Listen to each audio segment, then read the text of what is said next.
Sir ji income from business, बिल्कुल तसल्ली से बैठ जाए, इंशाल्लाह मैं इसका एक एक पहलू डिस्कस करूंगा।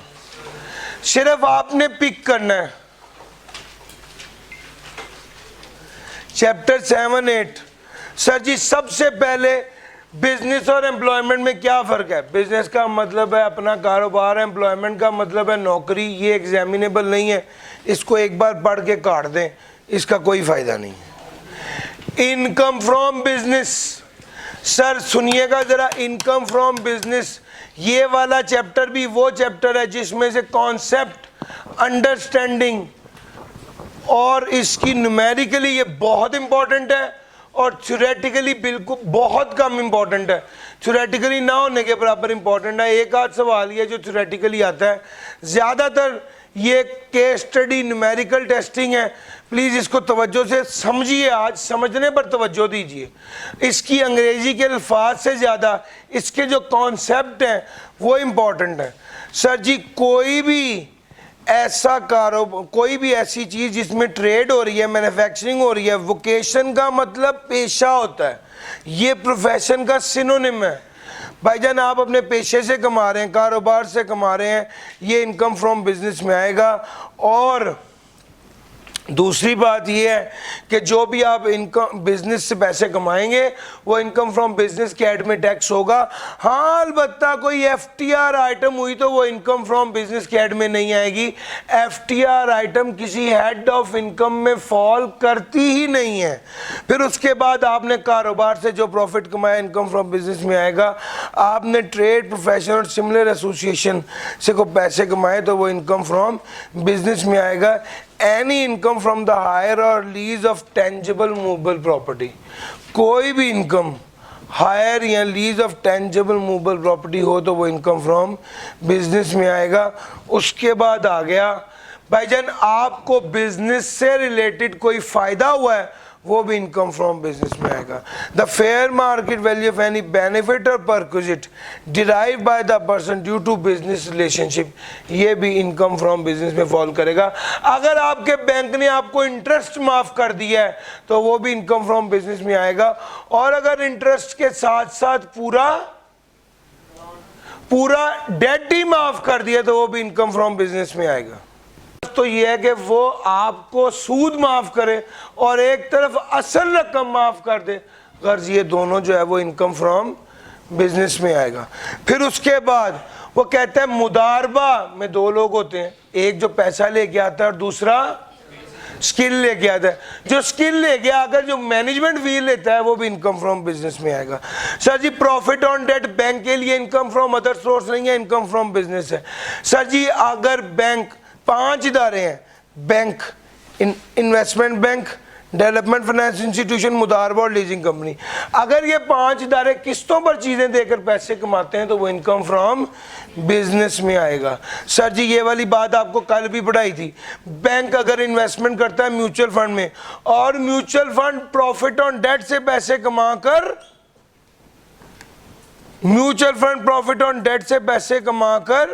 Income mutual fund profit on debt से पैसे कमाकर बैंक को देता है एज रिटर्न ऑन इन्वेस्टमेंट, तो बैंक के लिए वो इनकम फ्रॉम बिजनेस होगा और इनकम फ्रॉम अदर सोर्स नहीं होगा। सर कुछ अहम पहलू, सबसे पहली बात है आप बिजनेस कर रहे हैं, अगर आप पाकिस्तान के रेजिडेंट हैं तो दुनिया में जहाँ भी बिजनेस कर रहे हैं वो टैक्सेबल इन पाकिस्तान होगा। दूसरे नंबर पे income from business accrual base पर भी टैक्स हो सकता है और रिसीट बेस पर भी टैक्स हो सकता है। Income from business accrual base पर भी टैक्स हो सकता है और रिसीट बेस पर भी टैक्स हो सकता है, अलबत्ता अगर कंपनी हो तो एक ही ऑप्शन है एक्रूअल वाली। तीसरी बात, जो खर्चा होली और एक्सक्लूसिवली बिजनेस के लिए होगा वो इनकम में से माइनस करने की इजाज़त होगी। चौथी और अहम बात, इनकम फ्रॉम बिजनेस में से नोशनल एक्सपेंस लेस नहीं होता। सर अभी थोड़ी देर पहले मैंने आपको कहा कैपिटल गेन में कि 0.5% का नोशनल एक्सपेंस माइनस होगा। कहा सर इनकम फ्रॉम बिजनेस में नोशनल एक्सपेंस माइनस नहीं होता। सर जी आप जब बैठे बैठे अकाउंटेंट क्या करता है, बैठे बैठे अकाउंटेंट कहता है एसेट की वैल्यू बढ़ गई है, वो रीवैल्यूएशन रिजर्व क्रिएट कर देता है। रीवैल्यूएशन रिजर्व क्रिएट कर देता है, टैक्स वाले कहते हैं ये कोई इनकम नहीं है। फिर वो रीवैल्यूएशन रिजर्व क्रिएट करने के बाद इंक्रीमेंटल डेप्रिसिएशन भी लेस करता है, टैक्स वाला कहता है भाईजान ये ड्रामेबाजी है, टैक्स वाले इसको नहीं मानते। अकाउंटेंट बैठे बैठे कहते हैं ओहो इंपेयरमेंट हो गई है, टैक्स वाले इसको नहीं मानते। अकाउंटेंट कहते हैं मैंने उसका $3000 देना था, डॉलर का रेट बढ़ गया है, इस वजह से गेन लॉस आ गया, टैक्स वाले इसको नहीं मानते। टैक्स वाले कहते हैं जब आप एक्चुअल में पे करेंगे तो जो एक्चुअल में रियलाइज होगा आपको वो कंसिडर करें, ना कि रेट बढ़ रहा है तो इनकम बुक करें, रेट कम हो रहा है लॉस, इस तरह की हरकतें ना करें। टैक्स वाले नोशनल इनकम को नहीं मानते, नोशनल प्रॉफिट को नहीं मानते, वो सिर्फ रियल प्रॉफिट्स को मानते हैं। अच्छा जी, फिर उसके बाद दो तरह की रिसीट्स होती हैं, एक रेवेन्यू रिसीट्स और एक कैपिटल रिसीट्स। सर जी रेवेन्यू रिसीट से मुराद है वो वसूलियाँ जो आप रूटीन में कर रहे होते हैं, जैसे डेटर से पैसे ले रहे होते हैं, रेगुलर बेस पर होती है, वो रेवेन्यू रिसीट होती है। और रेवेन्यू रिसीट जैसे रिसीट फ्रॉम डेटर है, और कैपिटल रिसीट्स ओकेजनल होती है जैसे receipt from sale of immovable property है। रेवेन्यू रिसीट टैक्सेबल है और कैपिटल रिसीट नॉट टैक्सेबल है। रेवेन्यू रिसीट टैक्सेबल है और कैपिटल रिसीट टैक्सेबल नहीं है अनलेस एक्सप्रेसली डिक्लेयर्ड।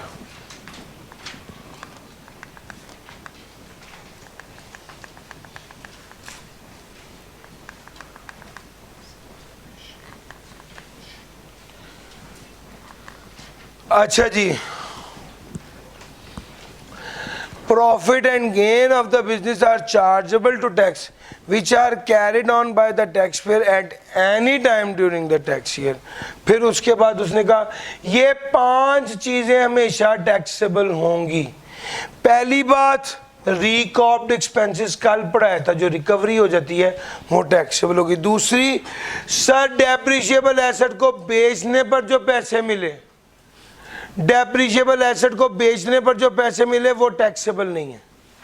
हाँ, उसको बेचने पर जो गेन हुआ वो टैक्सेबल होगा। तीसरा, बैड डेट रिकवर हुए, सर ये इनकम में शामिल होकर टैक्स होंगे। चौथा, ट्रेडिंग लायबिलिटीज, सर जी 2018 का खर्चा था, कल पढ़ाया है, 2019 में पे नहीं किया, 2020 में पे नहीं किया, 2021 में पे नहीं किया, 2022 में 3 साल गुजरने के बाद वो क्या हो जाएगा, दोबारा इनकम में शामिल हो जाएगा, और अगर सब्सिक्वेंटली पे कर दिया तो दोबारा माइनस करने की इजाज़त मिल जाएगी। लो सर, ये वाली बातें थी सारी आपके साथ कर दी। अच्छा जी, उसके बाद मैं यूनिट 3 पर लेके आ रहा हूँ। यूनिट 3 ज़रा एक बार पहले कवर कर लूँ, इसके फौरी बाद आप यूनिट 3 पर आ जाएं। उसमें इस तरह की बातें लिखी हुई हैं।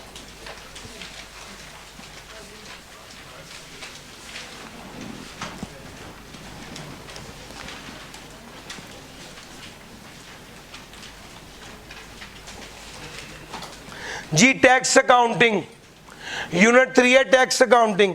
भैया आपको पहले ही बता दिया एक्रूअल रिसीट दोनों हो सकते हैं। वो कहता है जो करना है इंसानों की तरह एक बार सोच लो और वही करो। पहली बात, रेगुलरली करो।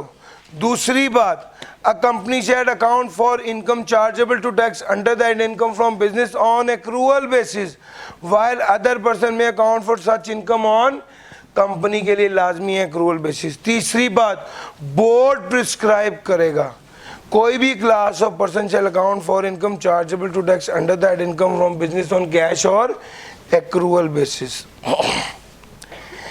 An application may be made by the person to the commissioner for a change in the person's method of accounting in writing। Sir ji ये चौथी बात है। वो कहता है भाईजान अगर कोई बंदा चाहता है कि वो एक्रूअल से रिसीट या रिसीट से एक्रूअल के पास आए तो उसे क्या करना पड़ेगा, कमिश्नर से इजाजत लेनी। कमिश्नर क्या देखेगा, कंपेलिंग नीड देखेगा क्या वाकई होता है। और कमिश्नर एक बड़ी अहम बात देखेगा, कमिश्नर ये भी देखेगा कि आप अकाउंटिंग से एक्रूअल से रिसीट या रिसीट से एक्रूअल पर आ रहे हैं तो क्या वाकई आपको इसकी ज़रूरत है और क्या मजबूरी है, और क्या ये करने से आप एक बेहतर इनकम या बेहतर तरीके से प्रेजेंट कर सकेंगे? कमिश्नर इस बात को देखेगा और फिर इजाज़त देगा, और अगर कमिश्नर ने इजाज़त दे दी तो आपने आंखें खोल के रखनी है। क्यों?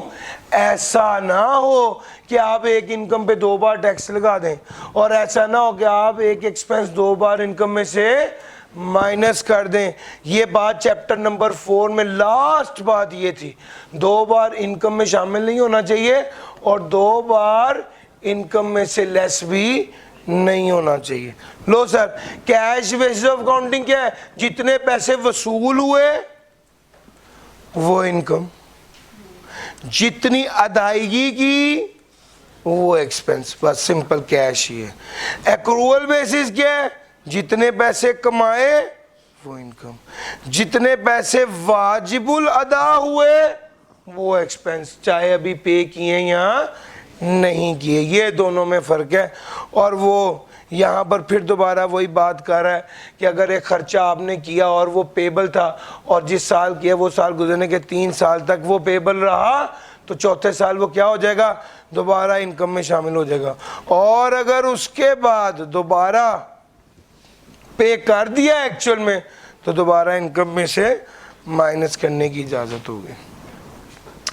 सर स्टॉक की बात कर लीजिए, कॉस्ट ऑफ गुड सोल्ड किसके बराबर होता है? ओपनिंग स्टॉक परचेजेस, यही है ना, यही लिखा हुआ है, टैक्स वाले भी यही मानते हैं। हाँ, ओपनिंग स्टॉक किसके बराबर होता है? पिछले साल के क्लोजिंग स्टॉक के बराबर, ऐसा ही है ना। एक इजाफी बात सुने, अगर अकाउंटेंट हो, वो नया बिजनेस शुरू किया हो, तो वो कहेगा ओपनिंग स्टॉक 0 है, लेकिन टैक्स वाला उसको 0 नहीं मानता। टैक्स वाला कहता है डेट ऑफ कमेंसमेंट से पहले जितना स्टॉक आपने खरीदा था वो ओपनिंग स्टॉक में फॉल करेगा। सर समझ आ रही है? तो टैक्स वाले उसको 0 नहीं मानते। अगर आपने नया कारोबार शुरू किया है तो कमेंसमेंट ऑफ बिजनेस से पहले जितना स्टॉक आपने खरीदा है वो सारे का सारा ओपनिंग स्टॉक के तौर पे आएगा। सर जी क्लोजिंग स्टॉक का रूल भी सेम है क्या? लोअर ऑफ कॉस्ट और NRV, वही यहाँ पर भी है, टैक्स में भी, अकाउंटेंट में भी। अच्छा जी, अब आपने स्टॉक को वैल्यू करना है, अब आपने स्टॉक को वैल्यू करना है, तो आपके पास स्टॉक को वैल्यू करने के 2 तरीके हैं। उसकी कॉस्ट को कैलकुलेट करें। कॉस्ट को कैसे निकालेंगे? कॉस्टिंग वैल्यू के 2 तरीके हैं। एक है एब्जॉर्प्शन कॉस्टिंग मेथड, जिसमें आप क्या करेंगे? मटेरियल भी लेंगे, लेबर भी लेंगे, ओवरहेड भी लेंगे। और एक है प्राइम कॉस्टिंग मेथड, जिसको मार्जिनल भी कहते हैं। इसमें मटेरियल लेंगे, लेबर लेंगे, लेकिन ओवरहेड सिर्फ कौन सा लेंगे? बस ये बात। अब आप बताइए कि आपने अपने स्टॉक को वैल्यू करना है, आप एब्जॉर्प्शन कॉस्टिंग मेथड के जरिए करेंगे या मार्जिनल के जरिए? उसने कहा भैया जैसे आपको बेहतर लगता है, जैसे आपका दिल चाहता है। हाँ, अगर आपकी बेसिस ऑफ अकाउंटिंग एक्रूअल है तो फिर आपके पास सिर्फ एक ही ऑप्शन है। एक्रूअल वालों के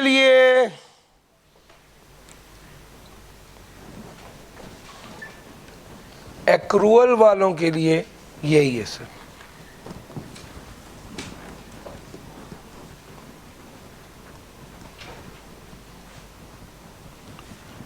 डन हो गया सर जी? लो सर आगे चलते हैं।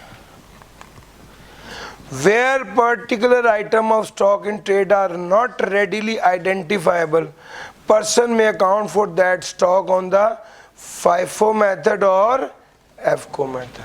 वो कहता है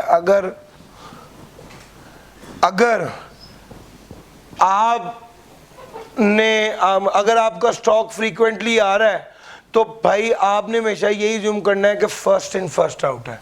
इसके अलावा कोई दूसरी ऑप्शन है? यस। कौन सी?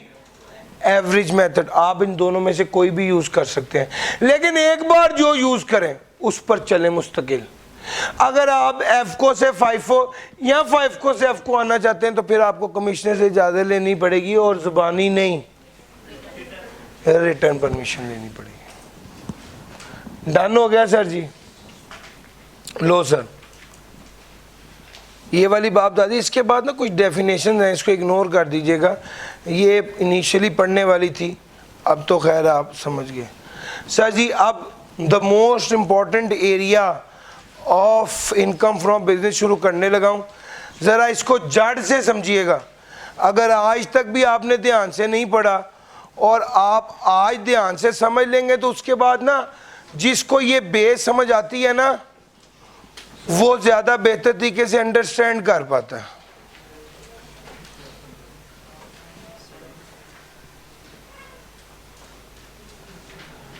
करें सर डिस्कशन शुरू। अच्छा यार असल में बात यह है कि अकाउंटेंट अपने तौर पे वर्किंग करता है। फॉर एग्जांपल उसने लिखा सेल 100 रुपये की है, कॉस्ट ऑफ गुड्स सोल्ड 30 रुपये की है, जीपी 70 रुपये का है, डोनेशन लेस की, ऑपरेटिंग एक्सपेंसेस लेस किए, इनिशियल अलाउंस तो वो नहीं मानता, रिपेयर लेस की, उसने निकाला नेट प्रॉफिट 15 रुपये का। टैक्स वाले ना इस प्रॉफिट को बड़ी ध्यान से देखते हैं और टैक्स वाले असल में कहते हैं कि हमारी इनकम जो है ना ये 100 रुपये। टैक्स वाले क्या कहते हैं? अकाउंटेंट से पूछा जाए इनकम कितनी है वो कहेगा 15 रुपये, टैक्स वाले से पूछेंगे इनकम कितनी वो क्या कहेगा 100 रुपये की इनकम है और मैं एक एक खर्चा देख के बताऊंगा माइनस होना है या नहीं। अब जब टैक्स वालों की बात की तो उसने कहा भैया सेल है 100 रुपये की, cost of goods sold minus होना है, जीपी वैसे टैक्स वाले जीपी की टर्म यूज नहीं करते, डोनेशन टैक्स वाले कहते हैं माइनस करने की इजाजत नहीं है, ऑपरेटिंग एक्सपेंसेस टैक्स वाले भी माइनस करने की इजाजत देते हैं, इनिशियल अलाउंस अकाउंटेंट ने माइनस नहीं किया होता, टैक्स वाले कहते हैं माइनस करना है, रिपेयर माइनस करने की इजाज़त है। अच्छा अब ये मैंने आपको प्रॉफिट एंड लॉस अकाउंट दो दिखाए हैं। एक profit and loss account accounting के मुताबिक बना हुआ है, एक profit and loss account tax वालों के मुताबिक बना हुआ है। दोनों में फ़र्क भी है, अप्रोच में भी फ़र्क है, अंदाज में भी फ़र्क है। असल में ये फ़र्क क्यों आता है, आए मेरे साथ मैं आपको अंदर की बात बताऊं। असल में ये फ़र्क इसलिए आता है चूँकि कुछ खर्चे ऐसे हैं जो अकाउंटेंट ने माइनस किए होते हैं लेकिन टैक्स वाला कहता है माइनस नहीं करना, और कुछ खर्चे ऐसे हैं जो अकाउंटेंट ने माइनस किए होते हैं और टैक्स वाला कहता है माइनस करने हैं, और कुछ खर्चे ऐसे हैं जो अकाउंटेंट ने माइनस नहीं किए होते, टैक्स वाला कहता है माइनस करने हैं। फॉर एग्जाम्पल अकाउंटेंट ने डोनेशन को माइनस किया है, टैक्स वाला कहता है डोनेशन को माइनस नहीं करना। अकाउंटेंट ने रिपेयर को माइनस किया है, टैक्स वाला कहता है रिपेयर को माइनस करना है। अकाउंटेंट ने इनिशियल अलाउंस को माइनस नहीं किया, टैक्स वाला कहता है माइनस करना है। अब जब आप न्यूमेरिकल शुरू करते हैं तो उसके दो तरीके हैं। एक तरीका तो ये है कि आप पूरी स्टेटमेंट दोबारा बनाएं और नए सिरे से करें। आम तौर पे टैक्स वाला पूरी स्टेटमेंट दोबारा नहीं बनाता, टैक्स वाला करता है शॉर्टकट। शॉर्टकट क्या करता है, वो कहता है बजाय कि मैं सारी चीज़ें दोबारा देखूं, मैं अकाउंटिंग प्रॉफिट से अपनी वर्किंग शुरू कर देता हूं, और जो खर्चे अकाउंटिंग प्रॉफिट का मतलब समझते हो, इसमें से अकाउंटेंट ने सारे खर्चे माइनस किए हुए हैं। अकाउंटिंग प्रॉफिट से वर्किंग शुरू करता है, जो खर्चे अकाउंटेंट ने माइनस किए हुए हैं और टैक्स वाला कहता है माइनस नहीं करने, उसको क्या कर दिया जाएगा, ऐड बैक। और वो खर्चे जो अकाउंटेंट ने माइनस नहीं किए, टैक्स वाला कहता है माइनस करने हैं, उसको माइनस कर देंगे।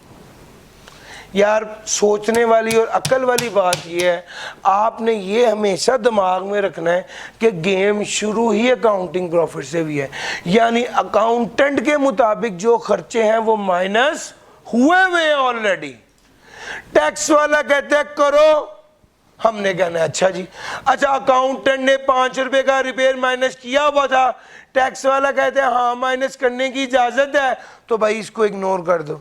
टैक्स वाला कहता है हाँ अकाउंटेंट ने ठीक किया, भाई जाने दो इसको। वो वाला खर्चा जो अकाउंटेंट ने माइनस किया हुआ है और टैक्स वाला कहता है माइनस नहीं करना था, उसको ऐड बैक कर दें। और वो खर्चा जो अकाउंटेंट ने माइनस नहीं किया और टैक्स वाला कहता है माइनस करना था, इसको माइनस कर दें। आपके पास प्रॉफिट, आपके पास टैक्सेबल प्रॉफिट आ जाएगा और ये टैक्सेबल प्रॉफिट इसके बराबर। यार मेरा पॉइंट समझ आ रहा है? तो ये शॉर्टकट है और ये आपकी अप्रोच है। सर जी ये वाली थीम और ये वाली बात और ये वाली सेंस आपके अंदर डेवलप होना ज़रूरी है कि यार हम न्यूमेरिकल में जो कर रहे हैं वो कर क्या रहे हैं। अगर कोई बंदा सिर्फ ये सोचता रहे कि ये प्लस करना है, वो नहीं हैंडल कर सकेगा न्यूमेरिकल को, वो कभी भी न्यूमेरिकल अच्छे से नहीं कर सकेगा। उसको जड़ ही नहीं पता कि यार मैं अकाउंटिंग प्रॉफिट से वर्किंग शुरू कर रहा हूँ, असल में अकाउंटेंट ने इस प्रॉफिट में से खर्चा माइनस कर दिया हुआ है जिसको टैक्स वाला कह रहा है माइनस नहीं करना था, इसलिए ऐड कर रहे हैं, इसलिए प्लस कर रहे हैं। और वो वाला खर्चा जिसको अकाउंटेंट ने माइनस नहीं किया और टैक्स वाला कह रहा है माइनस करना है, उसको लेस करेंगे। यार पॉइंट समझ आ रहा है? ये जड़ है। इस थीम को समझने के बाद आप जब न्यूमेरिकल को करेंगे या अब आप इस चीज़ को जब देखेंगे कि भाई कौन से खर्चे माइनस करने की इजाज़त है और कौन से खर्चे माइनस करने की इजाज़त नहीं है, तो आपको ये सेंस क्लियर होगी कि अच्छा ये खर्चे माइनस करने की इजाज़त नहीं है, जिसका मतलब है कि इसको क्या करना है, ऐड बैक करना है। अकाउंट वो वाले खर्चे जनरली जो अकाउंटेंट ने माइनस कर दिए होते हैं और टैक्स वाला कहता है माइनस नहीं करने, उसकी एक लिस्ट हमारी किताब में और कानून में मौजूद है, उसको मैंने भी आपको गो थ्रू कराना है। सबसे पहली बात है, हर वो खर्चा जो बिजनेस के लिए ख़ास तौर पे किया जाता है इनकम में से माइनस करने की इजाज़त है। हर वो खर्चा जो होली और एक्सक्लूसिवली सारे का सारा और सिर्फ कारोबार के लिए किया जाता है, माइनस करने की इजाजत है।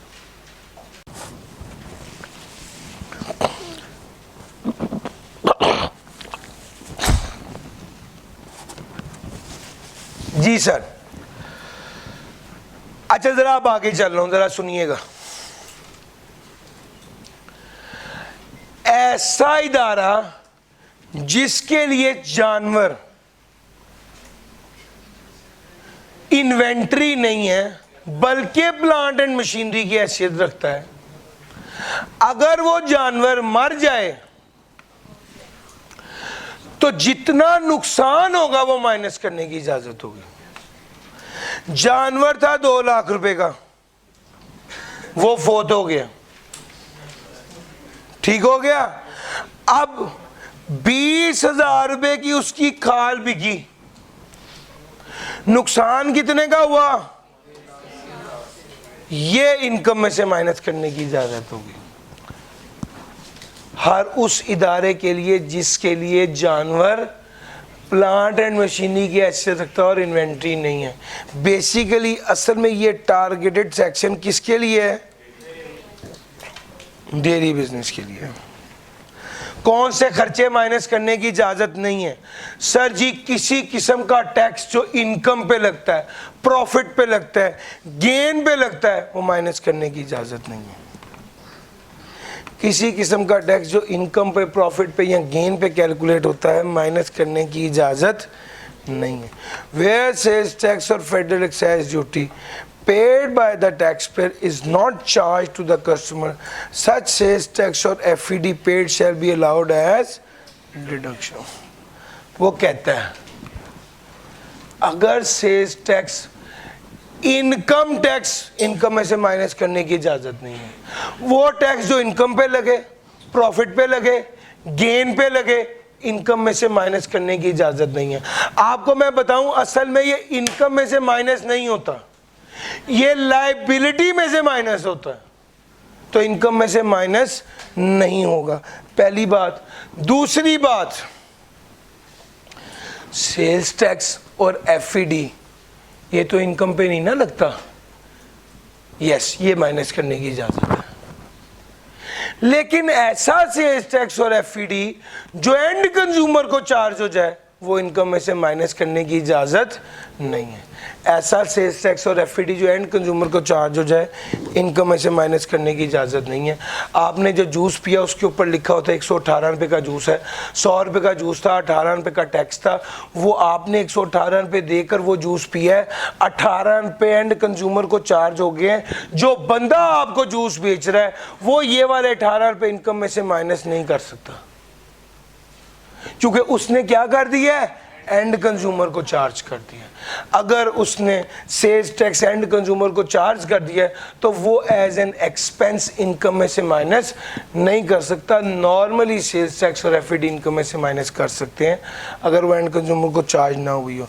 सर जी, जो टैक्स एट सोर्स डिडक्ट होता है, टैक्स डिडक्टेड एट सोर्स, वो इनकम में से माइनस करने की इजाज़त होती है। Amount of tax deducted at source from amount derived by the person.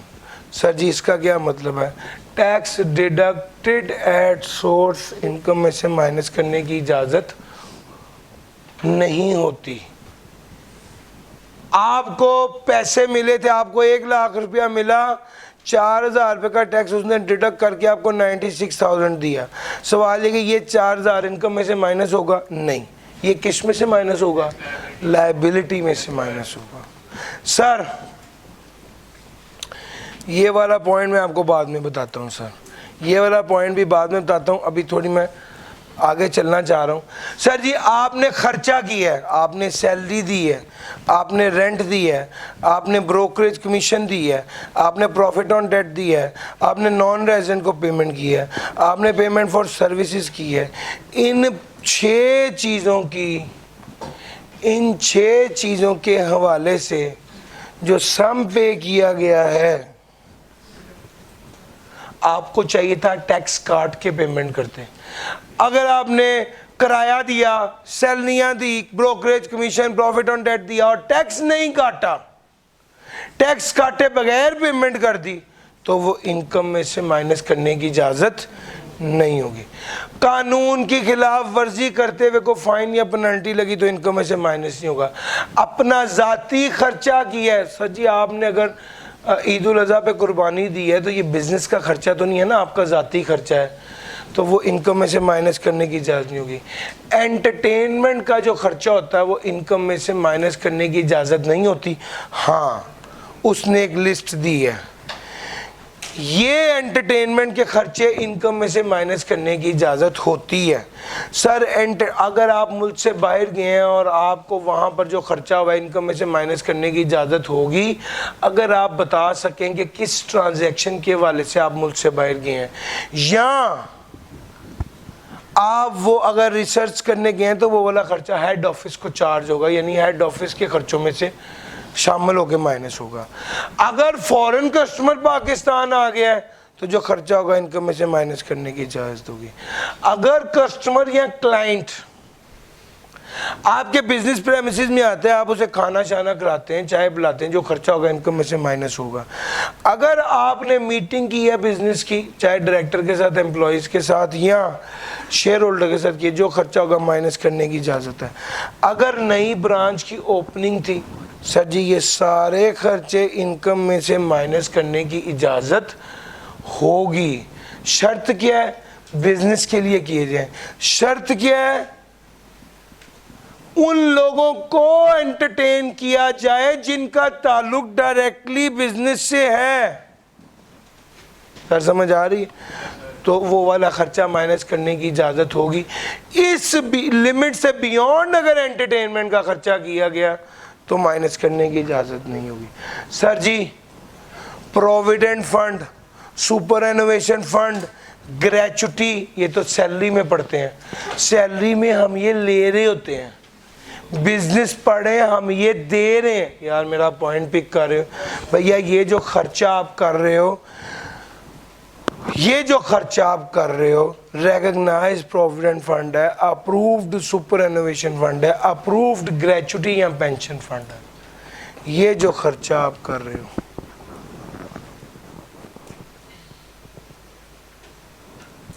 Recognised provident fund है, अप्रूव्ड सुपर एनोवेशन फंड है, अप्रूव्ड ग्रेचुटी या पेंशन फंड है। ये जो खर्चा आप कर रहे हो ये इनकम में से माइनस करने की इजाज़त होगी अगर रिकॉग्नाइज्ड हो तो। अगर रिकॉग्नाइज्ड ना हो तो माइनस करने की इजाज़त नहीं होगी। अभी दूसरी शर्त भी है सर, ये जो रिकॉग्नाइज खर्चा रिकॉग्नाइज फंड पे आप कंट्रीब्यूशन कर रहे हो ये इनकम में से माइनस करने की इजाज़त होगी। पहली शर्त है रिकॉग्नाइज हो, दूसरी शर्त है अफेक्टिव अरेंजमेंट हो कि जब उस बंदे को पेमेंट की जाएगी तो टैक्स काट के की जाएगी। तो दोनों शर्तें होनी ज़रूरी हैं। सबसे पहले वो रिकॉग्नाइज या अप्रूव्ड हो, दूसरे नंबर पे इफेक्टिव अरेंजमेंट हो कि जो पेमेंट की जाएगी वो टैक्स काट कर की जाएगी। सर आप अगर एम्प्लॉय के पेंशन फंड में या सुपर एनोवेशन फंड में कंट्रीब्यूट कर रहे हैं तो वो टोटल का 50% से ज़्यादा होगा तो माइनस करने की इजाज़त नहीं होगी। कंट्रीब्यूशन 50% से इजाफी माइनस करने की इजाज़त नहीं होगी। Any amount carried to a reserve, sir ji कोई भी statement of changes in equity में कोई भी ट्रांजैक्शन हो रही है, कोई भी एडजस्टमेंट है तो वो इनकम, वो तो भाई इनकम में से माइनस नहीं ना होती। सर जी अगली बात, पार्टनरशिप में अगर किसी पार्टनर को salary, profit on debt, brokerage, commission या कोई भी रेम्युनरेशन दे दी जाए वो इनकम में से माइनस करने की इजाज़त नहीं है। 32,000 से ज़्यादा की सैलरी अगर आप कैश में देंगे तो वो पूरी सैलरी इनकम में से माइनस करने की इजाज़त नहीं होगी। कैपिटल नेचर का खर्चा, चाहे आपने इंटेंजिबल एसेट खरीदा है चाहे टेंजिबल खरीदा है, इनकम में से माइनस करने की इजाज़त नहीं होगी। अलबत्ता उसकी डेप्रिसिएशन या अमोर्टाइजेशन माइनस करने की इजाज़त होगी। सर जी फार्मास्यूटिकल कंपनीज हैं वो बहुत ज़्यादा रिश्वत देती हैं भाईजान डॉक्टरों को कि हमारी दवाइयाँ बेचो। अब ये फार्मास्यूटिकल कंपनीज अगर अपने प्रमोशन के एक्सपेंडिचर 10% से ज़्यादा कर दें तो वो माइनस करने की इजाज़त नहीं होगी। अगर फार्मास्यूटिकल कंपनी की सेल है 1,000 रुपये और उसका प्रमोशन का एक्सपेंस है 200 रुपये तो माइनस करने की इजाज़त नहीं होगी। कितना माइनस करने की इजाज़त होगी? 100 रुपये। Sir ji withholding tax minus करने की इजाज़त नहीं होगी सिवाय वो विद होल्डिंग टैक्स जो एम्प्लॉयर ने एम्प्लॉय का पे किया है। कल मैंने आपको टैक्स बॉन्ड बाय एम्प्लॉयर की वीडियो शेयर कर दी थी, भाई मिल गई थी ना? सर जी ड्राइव में अपलोड हो चुकी है और मैसेज भी आ चुका है। सर ग्रुप सारे ग्रुप्स में कर दीजिएगा, ठीक है?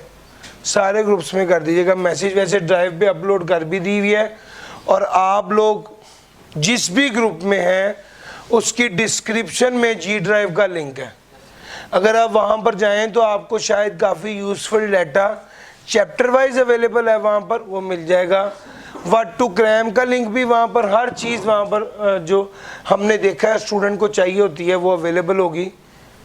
कभी खुशबू लगा के उसको भी देखिएगा। लो सर जी अगली बात, अगर आपके पास किसी एक्सपेंस की डॉक्यूमेंट्री एविडेंस नहीं है, सबूत नहीं है, तो वो वाला खर्चा इनकम में से माइनस नहीं होगा। अगली एक इम्पॉर्टेंट बात है वो सुन लें भैया, अगर कोई खर्चा है जिसका अकाउंट बैलेंस 2.5 लाख से ज़्यादा है, इंडिविजुअल ट्रांजैक्शन 25,000 से ज़्यादा है, अकाउंट बैलेंस 2.5 लाख से ज़्यादा है, इंडिविजुअल ट्रांजैक्शन 25,000 से ज़्यादा है, मोड ऑफ पेमेंट कैश।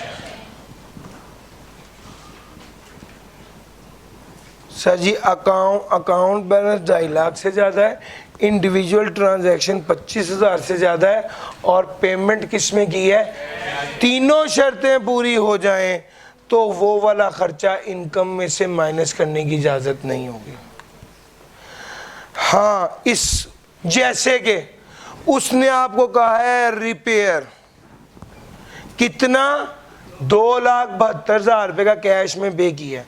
अब आपको सबसे पहले 2,72 देख के ये तो समझ आ गया कि अकाउंट बैलेंस 2.5 लाख से ऊपर है, फिर ये भी समझ आ गया कि इंडिविजुअल ट्रांजैक्शन 25,000 से ऊपर है, फिर ये भी पता चल गया कैश, सारी शर्तें पूरी हो गई, ये वाला खर्चा इनकम में से माइनस करने की इजाज़त।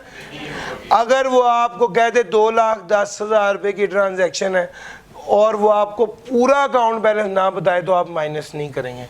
आप माइनस तब करेंगे जब आपको पता चल जाए कि अकाउंट बैलेंस भी 2.5 लाख से ज़्यादा है, इंडिविजुअल ट्रांजैक्शन भी 25,000 से ज़्यादा है, और पेमेंट कैश में है। अलबत्ता, ठीक है, अलबत्ता इसकी कुछ एक्सेप्शंस हैं। Utility, freight charges, travel fare, postage और payment of taxes, duties, fee, fine और अदर स्टैट्यूटरी। सर ये सारे वो खर्चे हैं जिसमें टैक्स वाले कहते हैं जितना मर्जी खर्चा करो, कैश में करो सारा। आपका 7 लाख का बिल आया, कैश में पे करें, माइनस करने की इजाज़त। 70 लाख रुपया बिल आया, कैश में पे करें, टेंशन नहीं, ठीक हो गया। सर ये सारे खर्चे माइनस करने की इजाज़त है। इसमें एक तो ये बताना चाहता हूँ कि ये जो फ़ी है ये किसकी है, स्टैट्यूटरी इदारे की है, और ये जो फ़ाइन है ये कौन सा फ़ाइन है, कानून की खिलाफ वर्जी वाला फ़ाइन नहीं है, ये उसके अलावा कॉन्ट्रैक्ट की खिलाफ वर्जी वाला फ़ाइन हो सकता है। लो सर, ये वाली बातें आपके साथ कर ली और बात अभी आगे चल रही है, कौन से खर्चे इनकम में से माइनस करने की इजाज़त नहीं है, ये वाली बातें आपके साथ कर रहा हूँ। उसमें अगली बात ये आ गई, यूटिलिटी बिल इनकम में से माइनस करने की इजाज़त है, कैश में भी माइनस है करने की इजाज़त है, लेकिन अगर एक प्रिस्क्राइब लिमिट दे दी जाए तो उससे ज़्यादा यूटिलिटी बिल माइनस करने की इजाज़त नहीं होगी। सर जी अगली बात सुनिएगा, जितने परसेंट सेल अनरजिस्टर्ड पर्सन को की जाएगी उतने परसेंट खर्चा इनकम में से माइनस करने की इजाज़त नहीं है। जितने परसेंट सेल अनरजिस्टर्ड पर्सन को की जाएगी उतने परसेंट खर्चा माइनस करने की इजाज़त नहीं होगी। C over B into A है। What is C? Sale to unregistered person. What is B? Total sale. What is A? खर्चा, टोटल डिडक्शन। जितने परसेंट खर्चा अनरजिस्टर्ड को किया जाएगा उतने परसेंट खर्चा माइनस करने की इजाजत नहीं है। ये कौन से अनरजिस्टर्ड की बात कर रहे हैं? सेल्स टैक्स के तहत वो रजिस्टर्ड ना हो, और वो कहता है सेल टू अनरजिस्टर्ड कम से कम कितनी होनी चाहिए? 100 मिलियन पर पर्सन होनी चाहिए। और जो खर्चा माइनस करने की इजाजत नहीं होगी वो ज्यादा से ज्यादा कितना हो सकता है? 10%। जो खर्चा माइनस करने की इजाजत नहीं होगी वो टोटल के 10% से ज्यादा नहीं हो सकता। इसकी एक एग्जांपल है, मैं वो लाजमी करवाता होता हूँ, आपकी किताब में है 2.6, वो प्लीज़ देख लीजिएगा। अभी इस वक्त तो नहीं करा सकता, हमें अभी काफ़ी चीज़ें कवर करनी है, लेकिन इसको एग्जांपल के साथ ही करना चाहिए। सर जी अब अगली स्टोरी सुनो। टैक्स वाले कहते हैं कि जब फॉर एग्जांपल इम्तियाज स्टोर में सेल होती है तो जिस वक्त इम्तियाज में सेल होके एंटर होते हैं, बिल निकलता है, उसी रियल टाइम में उसके हेड ऑफिस में इंफॉर्मेशन पहुंच जाती है कौन कौन सी आइटम कितनी कितनी और कितने कितने रुपए की बिकी और कितने का बिल बना, रियल टाइम में। टैक्स वाले कहते हैं अगर ये इम्तियाज वाला कर सकता है तो हम नहीं कर सकते। टैक्स वाले कहते हैं भाईजान आप अपने सिस्टम को हमारे साथ इंटीग्रेट करें। जिस तरह इम्तियाज वाला सेल करके एंटर करता है और रियल टाइम में उसके हेड ऑफिस इंफॉर्मेशन पहुंच जाती है, इसी तरह आप भी अपने सिस्टम को हमारे साथ इंटीग्रेट करें और जब आप एंटर करके बिल फाइनल करें रियल टाइम में हमारे पास पहुंच जाए वो इंफॉर्मेशन। यार मेरा पॉइंट समझ आ रहा है? ये टैक्स वालों की बड़ी ख्वाहिश है। वो कहते हैं जो बंदा ये काम करेगा उसको टैक्स क्रेडिट भी मिलेगा। कितना? 1.5 लाख पर मशीन। ये बात चैप्टर 11 में पढ़ानी है। यहां पर ये पढ़ा रहा हूं, वहां वो फायदा है, वो शाबाश है। लेकिन उसके साथ साथ यहां पर उन्होंने पता क्या कहा है? जो बंदा ये काम नहीं करेगा उसके साथ क्या किया जाएगा? उसके सेलिंग एक्सपेंस माइनस करने की इजाजत नहीं होगी। उसके सेलिंग एक्सपेंस माइनस करने की इजाजत नहीं होगी। हाँ, जो एक्सपेंस माइनस करने की इजाजत नहीं होगी, यानी जो एक्सपेंस डिसअलाउड है, वो 8% ऑफ टोटल एक्सपेंस से ज्यादा नहीं हो सकता। सर समझ आ रही है? इसकी भी एग्जांपल, इसको एग्जांपल के जरिए जरूर कीजिएगा। मैं आपको मार्क करवा रहा हूं कि आपने जब इसको करना है तो साथ इसकी एग्जांपल लाजमी करनी है। लो सर, अगर ये बात भी आपकी समझ में आ गई तो वो 2 बातें रह गई यार, वो भी बताता चलूं। मैंने आपको कहा था मैं आपको भी बता देता हूं।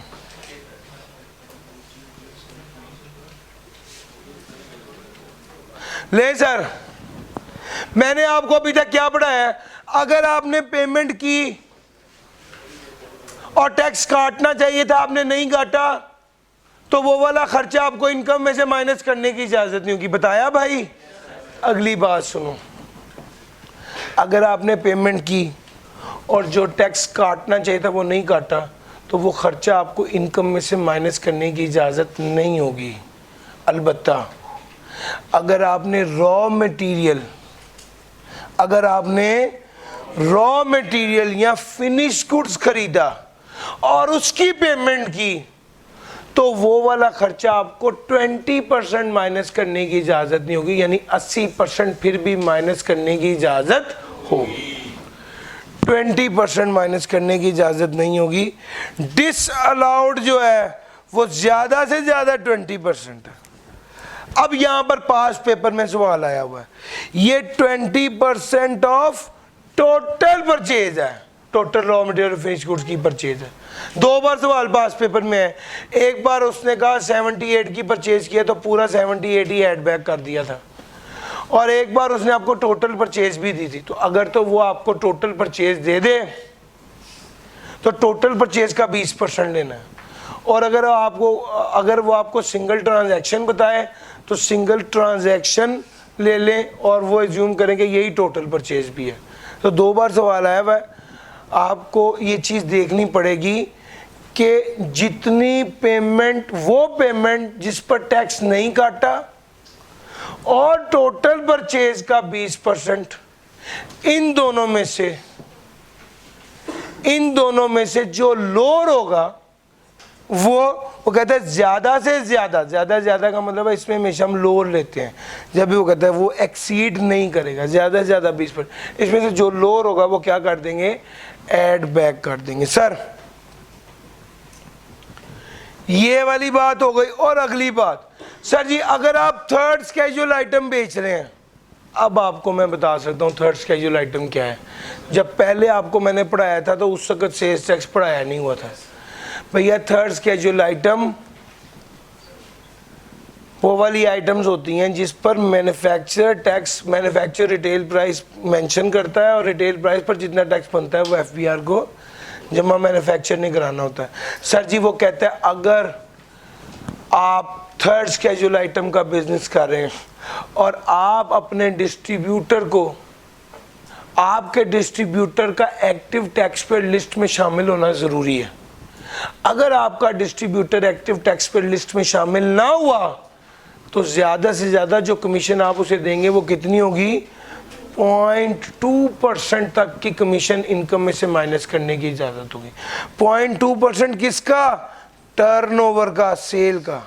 यानी सेल का 0.2% कमीशन उसको इनकम में से माइनस करने की इजाज़त होगी, इससे ज़्यादा माइनस करने की इजाज़त नहीं होगी अगर वो बंदा एक्टिव टैक्स पेड लिस्ट में शामिल नहीं है। अगर वो बंदा एक्टिव टैक्स पेड लिस्ट में शामिल है फिर जितनी भी कमीशन दें कोई दिक्कत नहीं। लो सर, कौन कौन से खर्चे माइनस करने की इजाज़त नहीं है मैंने पढ़ा दिए।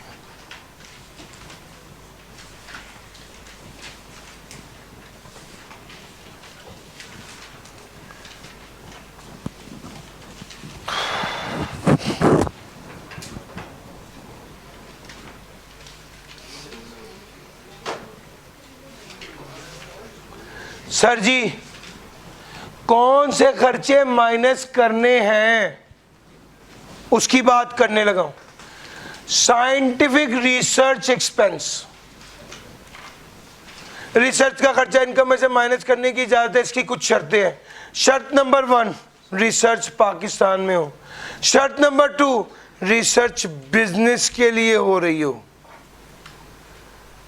रिसर्च का खर्चा हो, पाकिस्तान में हो, बिजनेस के लिए हो, इनकम में से माइनस करने की इजाजत होगी। हाँ, अलबत्ता वो कहता है अगर आप रिसर्च के खर्चे के लिए डेप्रिशिएबल एसेट खरीद लें तो माइनस नहीं होगा।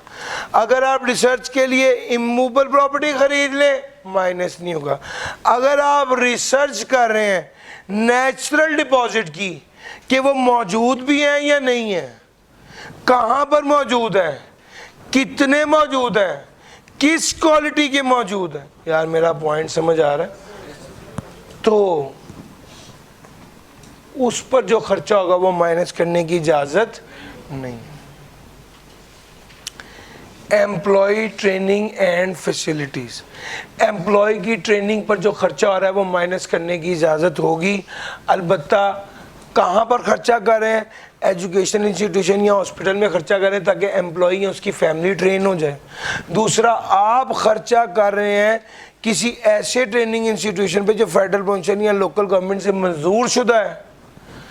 इवन वो कहते हैं अगर कोई बंदा आपका एम्प्लॉई नहीं है लेकिन आप उसको ट्रेनिंग करवा रहे हैं ऐसी स्कीम से जो कि अप्रूव बाय बोर्ड है, तो वो जो खर्चा भी करेंगे वो माइनस करने की इजाजत होगी।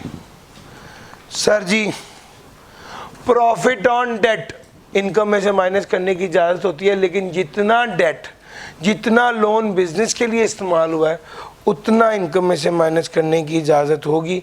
लीज रेंटल इनकम में से माइनस करने की इजाजत होगी।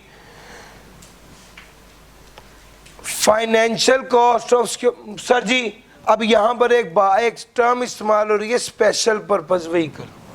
ये कौन होता है सर? स्पेशल पर्पस व्हीकल को समझ लीजिए कि ये वो बंदा है जो पैसे रिकवर करवा के देता है। बैंक भी शुरू में इज्जत से कहते हैं, ईमेल करते हैं कि आप किस्तें दे दें, फिर वो ईमेल नहीं सुनते तो वो दूसरे नंबर पे क्या करते हैं, फ़ोन करते हैं, फिर फ़ोन से भी बात नहीं बनती तो तीसरे नंबर पे क्या करते हैं, टीम भेजते हैं।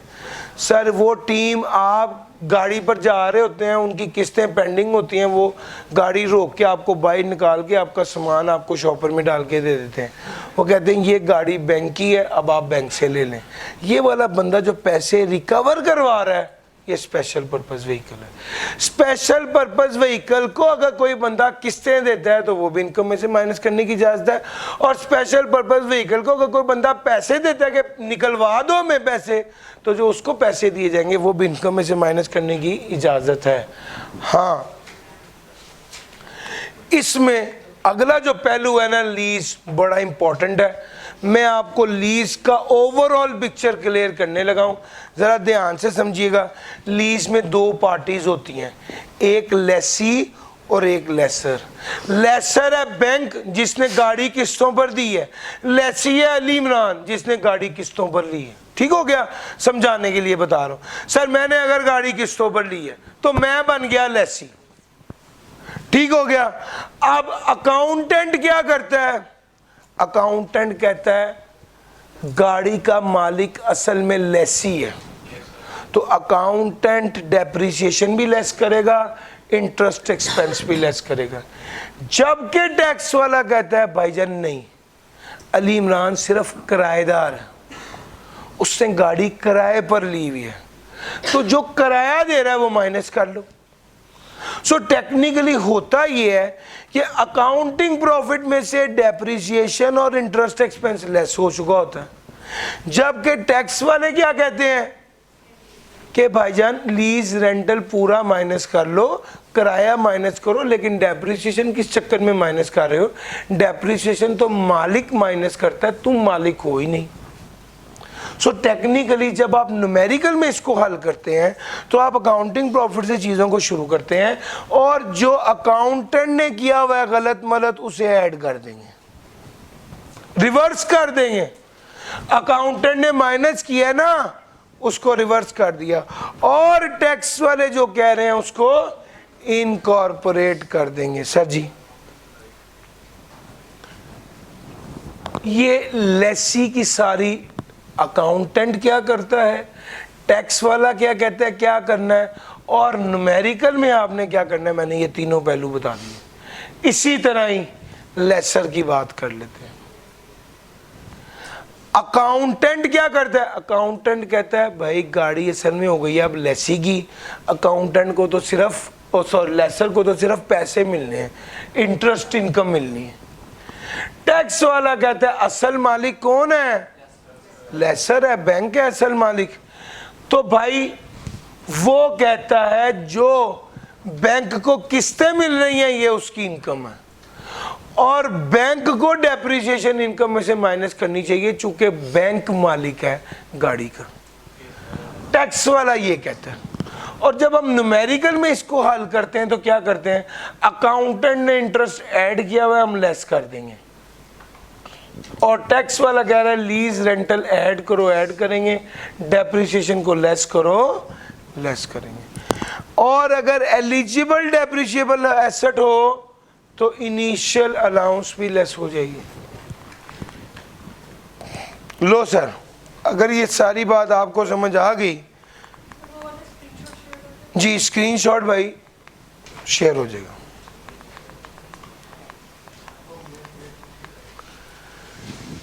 सर जी मैं बैड डेट की डिस्कशन करने लगा हूं, ये डिस्कशन भी इंपॉर्टेंट है। सबसे पहली बात यह है कि बैड डेट इनकम में से माइनस करने की इजाजत है, द आंसर इज यस। लेकिन टैक्स वालों के अपने कोई नखरे हैं, वो कहेंगे भैया ये शर्तें पूरी होंगी तो बैड डेट माइनस होगा। सर वो शर्तें कौन सी हैं? वो शर्तें कौन सी हैं जरा उसको डिस्कस कर लेते हैं। सबसे पहली शर्त ये है कि वो वाला डेट माइनस होगा जो पहले इनकम में शामिल था। यानी अगर पहले डेट इनकम में शामिल हुआ था अब माइनस होगा, अगर वो डेट इनकम में शामिल ही नहीं हुआ तो माइनस नहीं होगा। मिसाल के तौर पे आपने एंट्री की डेबिट डेटर क्रेडिट सेल, तो ये पहले इनकम में शामिल हुआ, अब बाद में बैड हो गया तो ये माइनस करने की इजाजत होगी। लेकिन अगर आपने एंट्री की थी debit advance to employ credit cash और वो एम्प्लॉय बाद में भाग गया तो आपने डेबिट बैड डेट कर दिया, क्रेडिट एडवांस टू एम्प्लॉय कर दिया।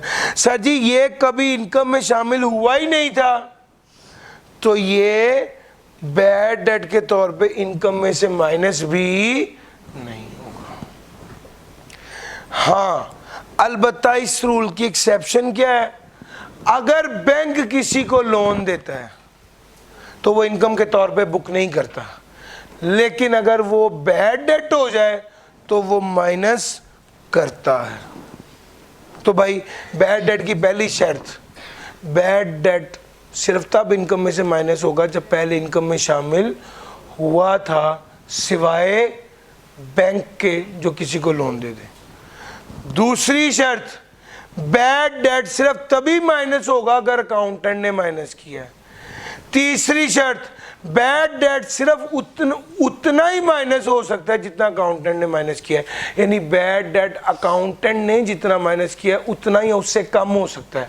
बैड डेट टैक्स वाले बैड डेट अकाउंटेंट से ज़्यादा माइनस करने की इजाज़त नहीं, अकाउंटेंट जितना ही अकाउंटेंट से कम। चौथी बात वो कहता है रीजनेबल ग्राउंड्स होने चाहिए।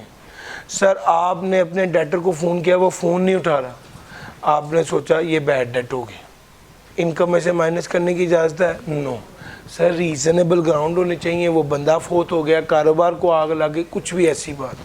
सर अगली, सर प्रोविजन इनकम, याद रखना प्रोविजन का तो नाम इन्वेंट्री में आ जाए, प्रोविजन का नाम डेटर में आ जाए, ये नोशनल होता है। टैक्स वाले प्रोविजन को माइनस करने की इजाज़त नहीं देते इनकम फ्रॉम बिजनेस में।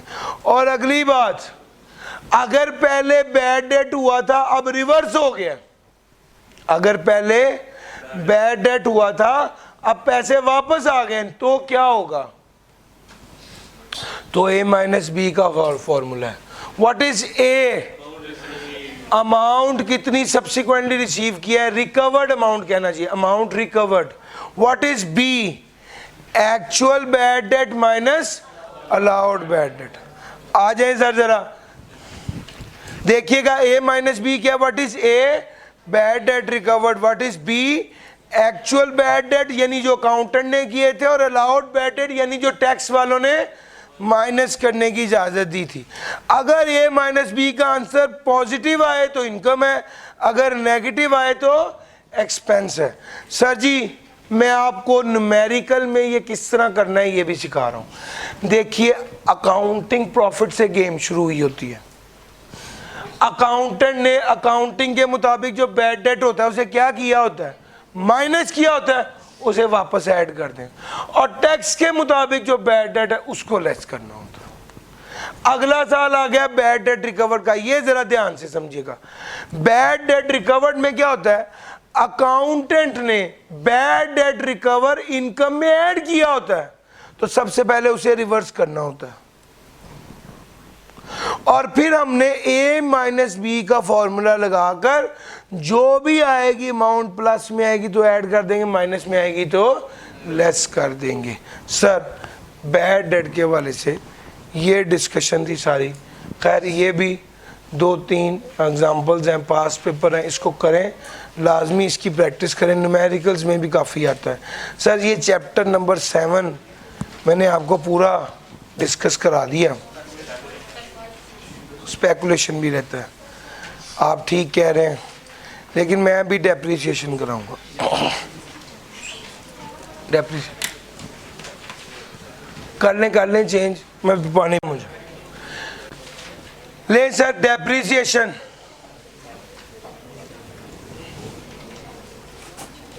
डेप्रिसिएशन सर डेप्रिसिएशन जो है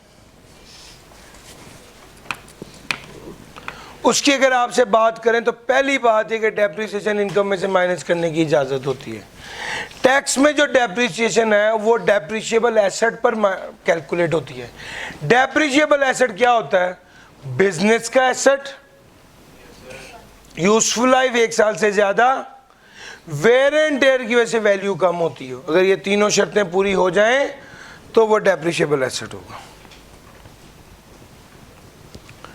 सर डेप्रिसिएशन का तरीका, टैक्स वाले WDV मेथड के जरिए डेप्रिसिएशन कैलकुलेट करते हैं।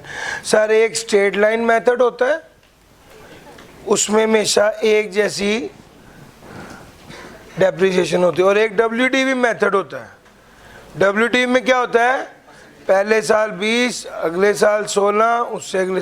यार मेरा पॉइंट समझ आ रहा है? डेप्रिसिएशन कम होती है। सर जी टैक्स वाले क्या कहते हैं डेप्रिसिएशन कैसी होनी चाहिए? WDV मेथड के जरिए डेप्रिसिएशन निकालेंगे। टैक्स वाले कहते हैं full in the year of purchase, nil in the year of depreciation होनी चाहिए। जिस साल एसेट खरीदा पूरी डेप्रिसिएशन, जिस साल एसेट बेचा नो डेप्रिसिएशन। सर जिस साल एसेट बेचा, डेप्रिसिएशन के रेट्स ये बिल्कुल याद नहीं करने, डेप्रिसिएशन के रेट याद नहीं करने, पेपर में दिए होते हैं सर।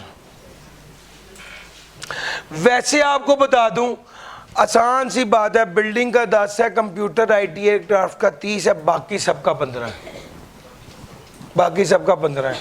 मैं फिर कह रहा हूं, रेट देख लीजिएगा, पेपर में बैक साइड पे रेट दिया होगा। लो सर, डेप्रिसिएशन किस वैल्यू पर कैलकुलेट करते हैं? जिस वैल्यू पर डेप्रिसिएशन रेट अप्लाई होता है उसे WDV कहते हैं, return down value. Return down value कैसे कैलकुलेट करते हैं?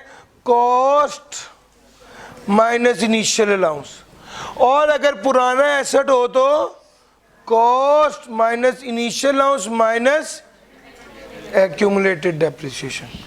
अच्छा जी, अगर ये वाली बात आपको समझ आ गई तो अब आगे चलते हैं और बात करते हैं कि अगर एक, अब ध्यान से बात सुनना, 2022 में आपने एक एसेट खरीदा, उसकी वैल्यू थी 100 रुपये और उस पर डेप्रिसिएशन थी 10 रुपये। 2023 में आपकी इनकम क्या हो गई? एग्जेम्प्ट हो गई। 2023 में आपकी इनकम एग्जेम्प्ट हो गई। 2024 में कितनी डेप्रिसिएशन कैलकुलेट होगी? भाई एक तरीका तो ये है कि 100 की कॉस्ट थी, 10 की डेप्रिसिएशन लेस कर दी, पीछे रह गया 90, इसका 10% ले लीजिए, वो बनेगा 9। अगर आप ये इस तरह करेंगे तो ये गलत है, ऐसे नहीं करना। वो कहते हैं आप एज्यूम कीजिए कि पिछले सालों की डेप्रिसिएशन नॉर्मली कैलकुलेट हुई है और पिछले साल की डेप्रिसिएशन कैलकुलेट करें और फिर इस साल की WDV निकालेंगे तो ऐसे निकालेंगे जैसे पिछले साल की डेप्रिसिएशन नॉर्मली कैलकुलेट होती रही है और फिर उस पर डेप्रिसिएशन निकालिए। मेरा पॉइंट समझ आ रहा है? ये बात है सर। अगर एग्जाम्प्ट इनकम हो 1 साल के लिए या इस तरह तो ऐसे करेंगे। Sir ji asset partly used in business की बात करने लगा। सर जी एक एग्जांपल ले लीजिए। फॉर एग्जांपल एक एसेट है जिसकी कॉस्ट है 1 मिलियन, 60% बिजनेस में इस्तेमाल हो रहा है, 40% बिजनेस में इस्तेमाल नहीं हो रहा। तो भाई जितने परसेंट एसेट बिजनेस में इस्तेमाल होगा उतने परसेंट डेप्रिसिएशन, जितने परसेंट एसेट बिजनेस में इस्तेमाल होगा उतने परसेंट डेप्रिसिएशन लेस होगी। जितने परसेंट एसेट बिजनेस में इस्तेमाल नहीं होगा उतने परसेंट डेप्रिसिएशन लेस नहीं। अगला साल आ गया, WDV ऐसे कैलकुलेट करेंगे जैसे ये एसेट होली फॉर बिजनेस इस्तेमाल हो रहा है, यानी जो डेप्रिसिएशन अलाउड है वो भी लेस करेंगे और जो डेप्रिसिएशन अलाउड नहीं है वो भी लेस करेंगे। WDV आ गई। अब अगले साल की डेप्रिसिएशन 60% बिजनेस में इस्तेमाल हो रहा है, 40% बिजनेस में इस्तेमाल नहीं हो रहा। तो भाई इस साल की डेप्रिसिएशन आ गई 90 की, 60% बिजनेस में इस्तेमाल हो रहा है, 40% बिजनेस में इस्तेमाल नहीं हो रहा। तो भाई 60% कितना बना? सर जी इस साल 60% डेप्रिसिएशन माइनस होगी, 40% डेप्रिसिएशन माइनस नहीं होगी। WDV ऐसे निकालेंगे जैसे ये एसेट होली फॉर बिजनेस। अच्छा अगर ये एसेट आप बेचने लगे, अगर ये एसेट आप बेचने लगे हैं और आपने बेच दिया है बल्कि 9,80,000 रुपये का, तो WDV कैसे निकालेंगे? सर जी तीसरे साल बेचा है, जिस साल बेचा होता है उस साल तो डेप्रिसिएशन माइनस नहीं होती, जिस साल बेचा है उस साल तो डेप्रिसिएशन माइनस नहीं करनी। आपने क्या किया? आपने कॉस्ट में से पहले साल की डेप्रिसिएशन लेस कर दी, दूसरे साल की डेप्रिसिएशन लेस कर दी, तीसरे साल बेचा है तो कोई डेप्रिसिएशन नहीं है, आपकी WDV आ गई। WDV में तीसरी और अहम बात है, जब डिस्पोज कर रहे हो तो WDV में ऐड बैक कर देंगे डेप्रिसिएशन नॉट अलाउड। ये 40,000 प्लस ये 36,000 ऐड बैक कर देंगे। और पॉइंट समझ आ रहा है? सर जी WDV में ऐड कर देंगे डेप्रिसिएशन नॉट अलाउड, तो ये 886,000 आ गया।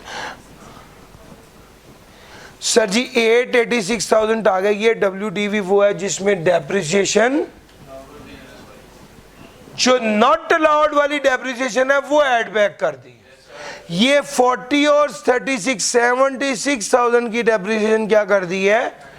Add back. तो भाई 9,80,000 रुपये की डिस्पोजल थी, उसमें WDV के अंदर depreciation not allowed add back कर दी। यही बात उसने कही है, asset partly for business use में।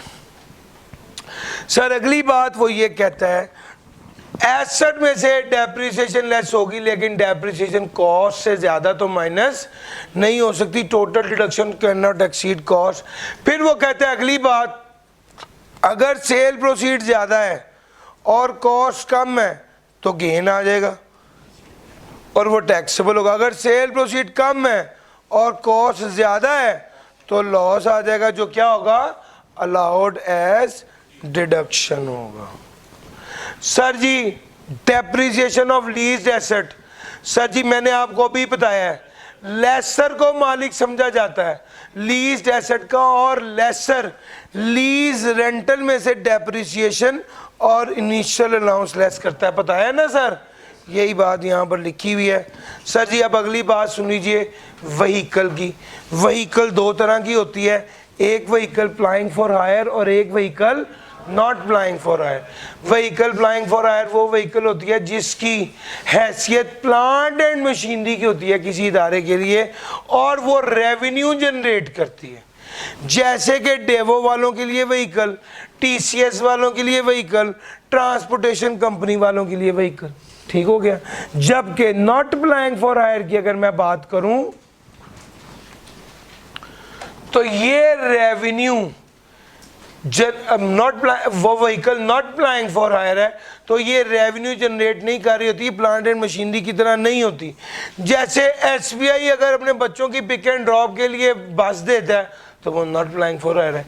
नेस्ले वाला बस देता है वो नॉट प्लाइंग फॉर हायर है। सर टैक्स वाले कहते हैं अगर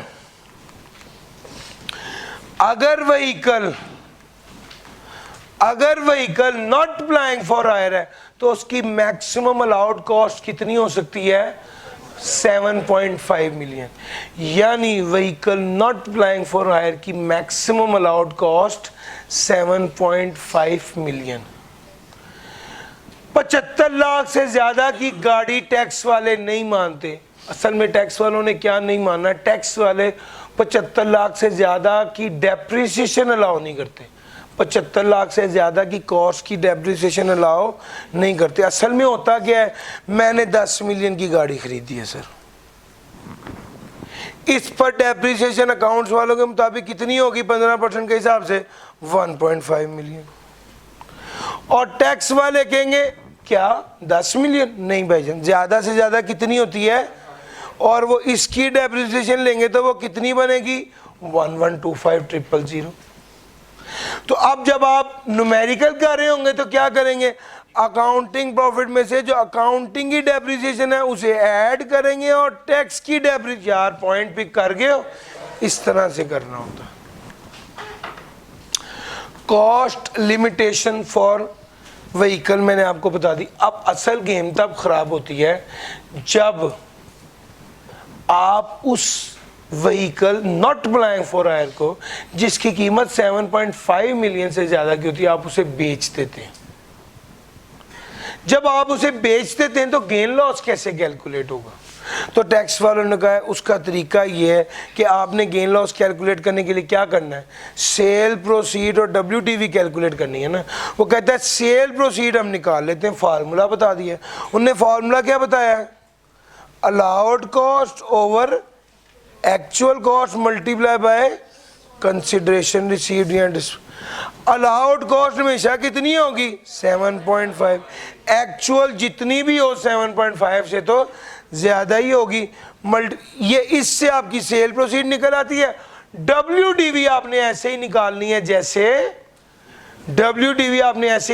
है जैसे आपकी कॉस्ट 7.5 मिलियन है। सर मैंने इस सारी बात, बड़ी इंपॉर्टेंट बात है, बार बार पेपर में आई है, मैंने इसके 3 स्टेप्स बना दिए 4।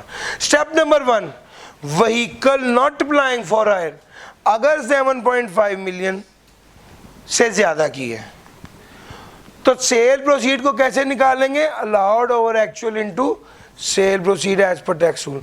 और कॉस्ट कैसे निकालेंगे, WTV कैसे निकालेंगे, एज्यूमिंग के कॉस्ट कितनी है, और सर समझ आ रही है, गेन लॉस निकाल लेंगे। सर अगर मैं इमूवेबल प्रॉपर्टी की बात करने लगा हूं अगली, अगर इमूवेबल प्रॉपर्टी है और sale proceed greater than cost है। Step 1 immovable property, step 2 sale proceed greater than cost. तो क्या करेंगे, सेल प्रोसीड है 150, कॉस्ट है 100, एक्यूमुलेटेड डेप्रिसिएशन है 20। अगर इमूवेबल प्रॉपर्टी है और सेल प्रोसीड कॉस्ट से ज्यादा है तो क्या करेंगे, कॉस्ट को सेल प्रोसीड के बराबर ले लेंगे। WDV कितनी आ गई, 130। गेन कितना आ गया, किसके बराबर, एक्यूमुलेटेड डेप्रिसिएशन के बराबर। गेन एक्यूमुलेटेड डेप्रिसिएशन के बराबर आ जाएगा। सर जी तीसरा पॉइंट, ये भी बड़ा फेवरेट पॉइंट है एग्जामिनर का, अगर कोई डेप्रिशिएबल एसेट एक्सपोर्ट किया जाए, डेप्रिशिएबल एसेट है, एक्सपोर्ट किया गया है और sale proceed greater than cost है। सेम एग्जांपल ले रहा हूँ, 150, कॉस्ट 100 और एक्यूमुलेटेड डेप्रिसिएशन कितनी है। अगर एक्सपोर्टेड आउटसाइड पाकिस्तान है, इस केस में आपने क्या करना है, सेल प्रोसीड को तब्दील कर देना। और पॉइंट समझ आ रहा है, आपकी WDV तो सेम रहेगी, गेन किसके बराबर आ जाएगा, accumulated depreciation.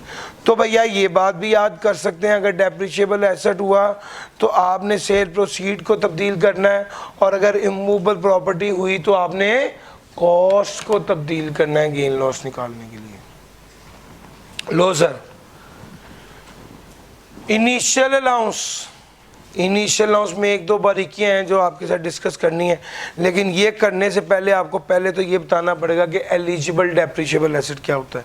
Sir eligible depreciable asset वो वाला एसेट होता है जो, एलिजिबल डेप्रिशिएबल एसेट वो एसेट है जो कि इनिशियल अलाउंस के लिए एलिजिबल है। अब असल में उसने ये नहीं बताया कि एलिजिबल डेप्रिशिएबल एसेट कौन सा है, लेकिन ये बता दिया कि एलिजिबल डेप्रिशिएबल एसेट कौन सा एसेट नहीं है। हर डेप्रिशिएबल एसेट जो vehicle not plying for hire नहीं है, जो फर्नीचर एंड फिक्सचर नहीं है, जो plant and machinery second hand plant and machinery नहीं है, जो प्लांट एंड मशीनरी जिसकी डिडक्शन जिसकी कॉस्ट एज डिडक्शन लाओ है, या इमूवेबल प्रॉपर्टी, इन सारे एसेट्स के अलावा जो भी डेप्रिशिएबल एसेट होगा वो एलिजिबल डेप्रिशिएबल एसेट होगा। Vehicle not plying for hire eligible depreciable asset नहीं है, फर्नीचर एंड फिक्सचर नहीं है, सेकंड हैंड जो पाकिस्तान में इस्तेमाल हुआ है वो नहीं है। हाँ अगर वो कह देता है इंपोर्टेड सेकंड हैंड है तो वो है सर। और इमूवेबल प्रॉपर्टी ये एलिजिबल डेप्रिशिएबल एसेट नहीं है। एलिजिबल डेप्रिशिएबल एसेट ना हो तो एलिजिबल डेप्रिशिएबल एसेट कौन से नहीं है ये आपको बता दिया। बहरहाल सारे डेप्रिशिएबल होंगे तो ही उस पर देखेंगे एलिजिबल है या नहीं है, और वो एलिजिबल सिर्फ एक बार के लिए होता है। जब वो एलिजिबल होता है तो क्या होता है, इनिशियल अलाउंस मिलता है। कितना, कॉस्ट के 25% के बराबर, कॉस्ट के 25% के बराबर। शर्त क्या है, पाकिस्तान में इस्तेमाल हो रहा हो।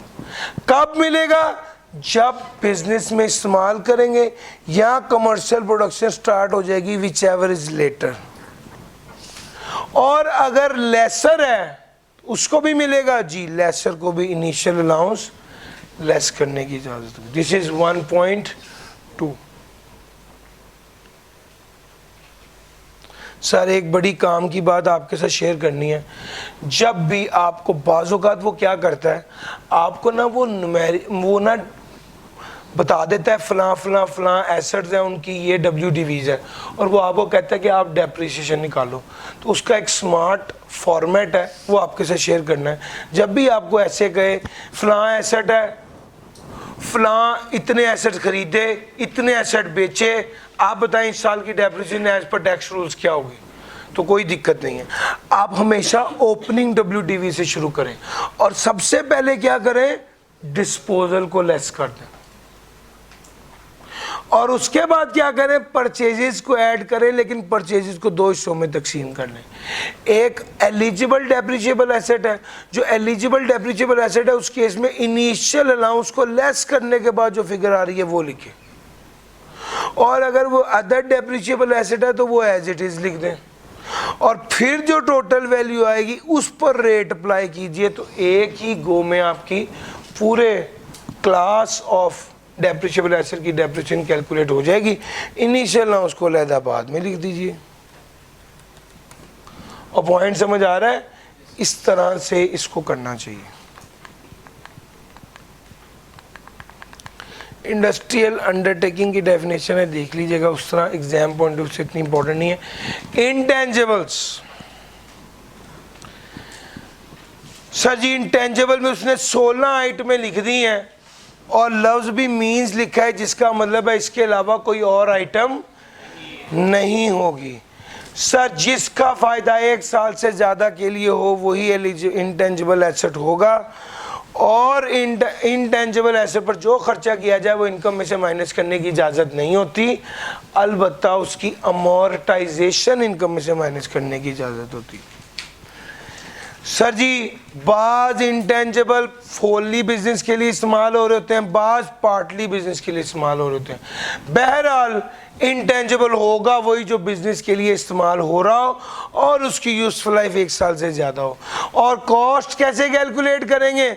जो जिस तरह अकाउंटिंग की करते हैं, इंटेंजिबल और टेंजिबल एसेट की कॉस्ट को कैलकुलेट करने के लिए अकाउंटिंग वाले रूल ही टैक्स वाले अडॉप्ट करते हैं। हाँ याद रखना, अमोर्टाइजेशन लेस होगी, लेकिन जाहिर बात है अमोर्टाइजेशन कॉस्ट ऑफ इंटेंजिबल से ज़्यादा तो नहीं हो सकती। सर जी अमोर्टाइजेशन कैसे कैलकुलेट करते हैं? स्ट्रेट लाइन मेथड है, cost over useful life. Useful life का क्या सीन होता है? सर वो यूजफुल लाइफ की बात करें तो वो 2 तरह की, एक डेफिनेट और एक इनडेफिनेट। भाईजान अगर यूजफुल लाइफ डेफिनेट है और अप टू 25 ईयर्स है तो एक्चुअल यूजफुल लाइफ यूज करेंगे, लेकिन अबव 25 ईयर्स है या इनडेफिनेट है तो हम हमेशा 25 ईयर्स ही एज्यूम करेंगे। Method for computation of amortisation charge on intangible. Sir ji आपने अमोर्टाइजेशन कैलकुलेट करनी है तो कैसे करनी है? Cost over useful life. Useful life कितनी हो सकती है? 25 साल तक है तो एक्चुअल 25 साल से ज़्यादा है या नहीं पता तो 25 साल लेंगे। इसमें ख़ास बात दूसरी है, सर जी आप डेप्रिशिएबल एसेट में full in the year of purchase, nil in the year of sale लेते हैं, लेकिन इंटेंजिबल में ऐसे नहीं है। इंटेंजिबल में proportional in the year of purchase, यानी जिस साल आपने खरीदा है उस साल, और नंबर ऑफ डेज की बेस पर, नंबर ऑफ डेज अगर आपने 1 अप्रैल 2025 को 1 अप्रैल 2025 को एक एसेट खरीदा है इंटेंजिबल का, तो उसकी अमोर्टाइजेशन कैसे कैलकुलेट करेंगे? और वो कितने का खरीदा था? 100 मिल का खरीदा था, उसकी यूजफुल लाइफ कितनी थी? 30 साल थी। याद रखिएगा 100 डिवाइडेड बाय, आप यूजफुल लाइफ मैक्सिमम कितनी लेंगे? 25 इंटू नंबर ऑफ डेज की बेस पर कैलकुलेट करेंगे। डेज कितने होंगे? अप्रैल के 30, मई के 31, जून के 30, 91 डिवाइड बाय 365। और पॉइंट समझ आ रहा है? इस तरह से कैलकुलेट करते हैं अमोर्टाइजेशन, इस तरह से कैलकुलेट करते हैं अमोर्टाइजेशन को। सर जी अमोर्टाइजेशन में भी वही वाला सीन है, सेल प्रोसीड ज़्यादा कॉस्ट कम, गेन आएगा टैक्सेबल होगा, सेल प्रोसीड कम कॉस्ट ज़्यादा लॉस आएगा और अलाउड एज डिडक्शन होगा।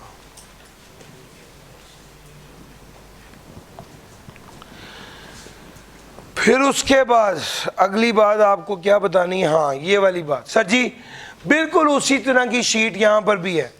अगर एक इंटेंजिबल है वो पार्टली फॉर बिजनेस और पार्टली फॉर नॉन बिजनेस इस्तेमाल हो रहा है, तो जितने परसेंट इंटेंजिबल बिजनेस में इस्तेमाल होगा उतने परसेंट अमोर्टाइजेशन लेस करने की इजाजत होगी, और जितने परसेंट एसेट बिजनेस में इस्तेमाल नहीं होगा उतने परसेंट अमोर्टाइजेशन लेस करने की इजाजत नहीं।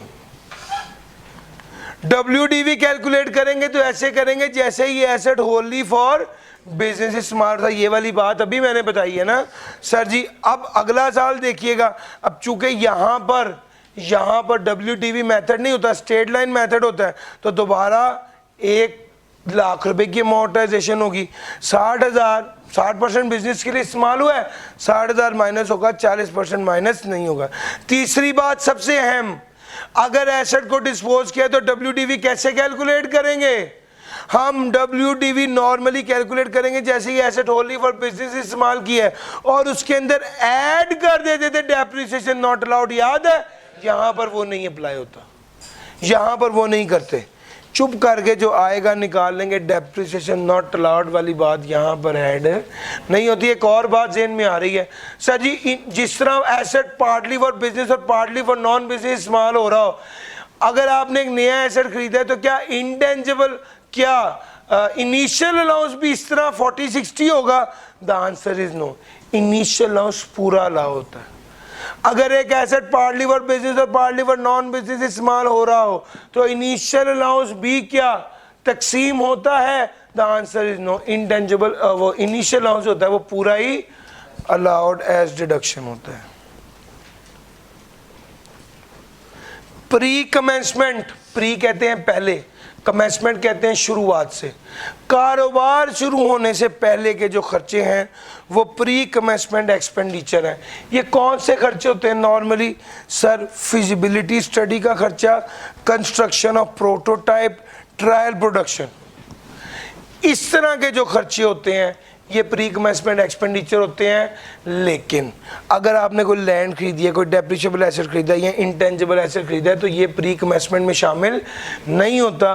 और ये वाले खर्चे जिनकी यूजफुल लाइफ 1 साल से ज़्यादा होती है, जो 1 साल से ज़्यादा के लिए फ़ायदा देते हैं, वो प्री कमेंसमेंट एक्सपेंडिचर होते हैं और वो 20% per annum straight line basis पर चलते हैं।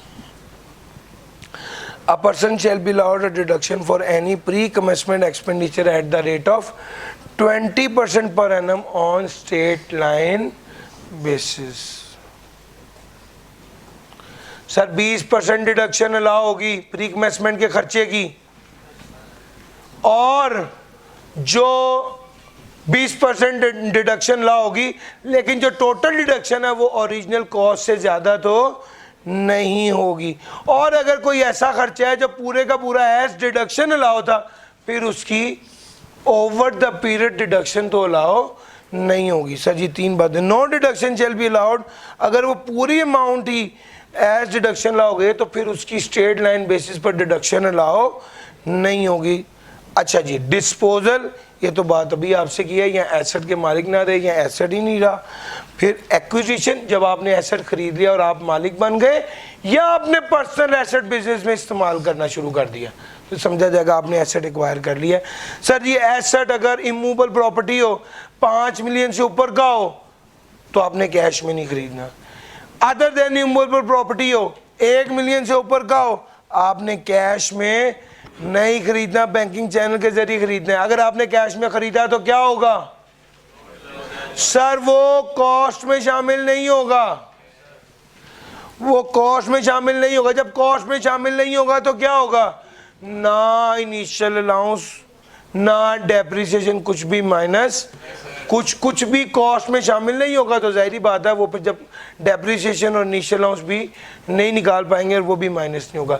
हाँ, एक बात उसने और लिखी है, अगर इमूवेबल प्रॉपर्टी हो और 5 मिलियन से ज़्यादा की पेमेंट हो और आप उसे कैश में कर दें तो क्या होगा?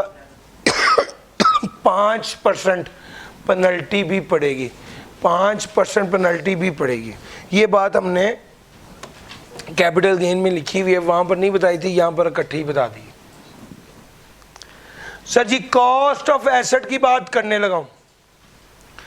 एसेट की कॉस्ट क्या होगी? जितने पैसों का एसेट खरीदा है वो होगी। अगर आपने एक एसेट दिया और उसके बदले में दूसरा एसेट खरीदा है, आपने वैगनार दी है और कल्टस खरीदी है, ये आउट की है और ये इन की है।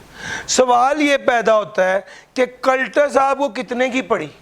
कल्टस की कॉस्ट क्या होगी? जो वैगनार की फेयर मार्केट वैल्यू, या मेरा पॉइंट समझ आ रहा है? अगर तो पैसों की खरीदी फिर तो बैच ही खत्म होगी ना, फिर तो वो होगी। अगली बात क्या है, अगर आपने पैसों की नहीं खरीदी बल्कि एक्सचेंज किया है, तो अगर आपने वैगनार भी दी है साथ 5 लाख भी दी है, तो कल्टस की कॉस्ट क्या होगी? वैगनार की फिर यस 5 लाख रुपया उसमें ऐड।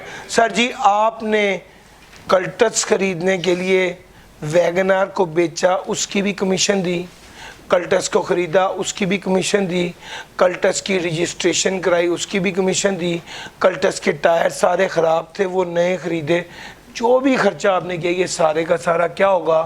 कॉस्ट में ऐड होगा। अगर आपने पर्सनल एसेट बिजनेस में इस्तेमाल करना शुरू कर दिया है, तो जिस दिन आपने बिजनेस में इस्तेमाल किया उस दिन की फेयर मार्केट वैल्यू ले लें। अगर एसेट आपने प्रोड्यूस किया या कंस्ट्रक्ट किया है, तो जो खर्चा भी एसेट को प्रोड्यूस या कंस्ट्रक्ट करने पर आया है वो कॉस्ट ऑफ एसेट में शामिल होगा। अगर आपने बिल्डिंग बनाई है तो जो खर्चा भी है वो कॉस्ट में शामिल होगा, या बिल्डिंग पुरानी खरीद के उसको रेनोवेट किया, बहरहाल कॉस्ट में शामिल होगा। हाँ जी, अगर कोई लीज का केस था और लेसी मालिक बन गया मेच्योरिटी के ऊपर, तो किस वैल्यू पर उस लीज्ड एसेट को रिकॉर्ड करेगा? रेजिडुअल वैल्यू पर। हाँ, अगर प्री मैच्योर टर्मिनेशन हुई है, 5 साल की किस्तों का प्लान था, 2 साल ये भी हुए हैं और आपने वो खरीद लिया है, तो किस वैल्यू पे रिकॉर्ड करेंगे? बारगेन परचेज प्राइस पर। सर जी अब ध्यान से बात सुनना, आपने एक एसेट खरीदा लोन के जरिए, और वो जो लोन था वो डिनोमिनेटेड इन फॉरेन करेंसी था, और हुआ क्या? फॉरेन करेंसी का रेट तब्दील हो गया, उसकी वजह से लायबिलिटी तब्दील हो गई, उसकी वजह से WDV और कॉस्ट तब्दील हो जाएगी, और उसकी वजह से डेप्रिसिएशन और इनिशियल अलाउंस तब्दील। यानी एसेट खरीदा गया है लोन से जो कि डिनोमिनेटेड इन फॉरेन करेंसी था, तो भाई अगर आपने फॉरेन करेंसी में तब्दीली आ गई तो उससे लायबिलिटी तब्दील हो जाएगी, जिससे कॉस्ट WDV तब्दील हो जाएगी और अल्टीमेटली उससे डेप्रिसिएशन तब्दील हो जाएगी। अगर आपने वॉशिंग मशीन और स्पिनर दोनों इकट्ठे खरीदे हैं एक पैकेज में, तो सवाल ये पैदा होता है कि वॉशिंग मशीन अलहदा कितने की खरीदी, इसको कैसे कैलकुलेट करेंगे? वो कहता है fair market value at the time of purchase की बेस पर क्या कर लो? अपोर्शन कर लो। Fair market value at the time of purchase की बेस पर अपोर्शन कर लो। सर जी अगर आपने 10 लैपटॉप रिपेयर किए हैं और उसके बदले में एक लैपटॉप ले लिया, तो उस लैपटॉप की कॉस्ट क्या होगी? 10 लैपटॉप्स के रिपेयर चार्जेस। सर समझ आ रही है? 10 लैपटॉप रिपेयर किए हैं और उसके बदले में आपने पैसे नहीं लिए बल्कि एक लैपटॉप ले लिए, तो उस लैपटॉप की कॉस्ट क्या होगी? 10 लैपटॉप के रिपेयर चार्जेस। और अगर आपने एक गन्ने की गाड़ी डिलीवर की है और उसके बदले में लैपटॉप मिला है, तो लैपटॉप की कॉस्ट क्या होगी? वो जो गन्ना था उस गाड़ी की जो वैल्यू थी उसके बराबर। सर समझ आ रही है? फिर उसके बाद आखिरी बात है, आपने एसेट की कॉस्ट को कैलकुलेट करते हुए अगर गवर्नमेंट ने कोई ग्रांट दे दी, कोई सब्सिडी दे दी, कोई रिबेट दे दी, कोई कमीशन दे दी, उसको कॉस्ट में से क्या कर देना है? लेस कर देना है। उसको कॉस्ट में से लेस कर देना है। सर जी कंसिडरेशन रिसीव्ड क्या समझा जाएगा? एसेट कितने का बिका? उसने कहा जो फेयर मार्केट वैल्यू थी या जो पैसे लिए विच एवर इज हायर। और अगर इन काइंड था, कल्टस वैगनार दी थी और कल्टस ली थी, तो वैगनार कितने की बिकी?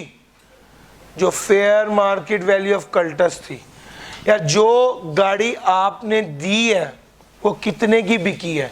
जो गाड़ी ली है उसकी फेयर मार्केट वैल्यू के बराबर। लो सर, अगर एक एसेट लॉस या डिस्ट्रॉय हो गया और उसके बदले में आपको कॉम्पनसेशन मिली है, तो क्या समझा जाएगा? आपको कितनी कॉम्पनसेशन? वो कहते हैं जितनी इंश्योरेंस वालों ने दी समझा जाएगा उतने की बिकी। दूसरा, अगर सेटलमेंट हो गई, जितने में सेटलमेंट हुई समझा जाएगा उतने की बिकी। तीसरा, अगर जुडिशियल डिसीजन हो गया, अगर अदालत ने फैसला सुना दिया तो जो अदालत ने कहा समझा जाएगा उतने की बिकी। फिर उसके बाद आगे चलते हैं, अगर आपने कोई बिजनेस एसेट पर्सनल यूज किया है तो कितने का बिका? भाई बिजनेस एसेट पर्सनल यूज किया है ना, तो फेयर मार्केट समझा जाएगा, फेयर मार्केट वैल्यू का वो एसेट बिका। फिर उसके बाद अगर कोई लीजिंग कंपनी है, यार जिस तरह अभी लीज्ड एसेट ओन में ट्रांसफर हुआ था तो हमने सेल प्रोसीड ली थी, इसके ऑपोजिट कर लो। बैंक ने गाड़ी किस्तें पूरी हो गई, 5 साल का टाइम पूरा हो गया, बैंक ने गाड़ी मुझे दे दी, बैंक की वो गाड़ी कितने की बिकी? रेजिडुअल वैल्यू की। जिस तरह मैं समझूंगा कि बैंक ने गाड़ी मुझे दी, मैं कितने पे रिकॉर्ड करूंगा? कॉस्ट पे। इसी तरह ही बैंक ने गाड़ी मुझे दी, बैंक की कितने की बिकी?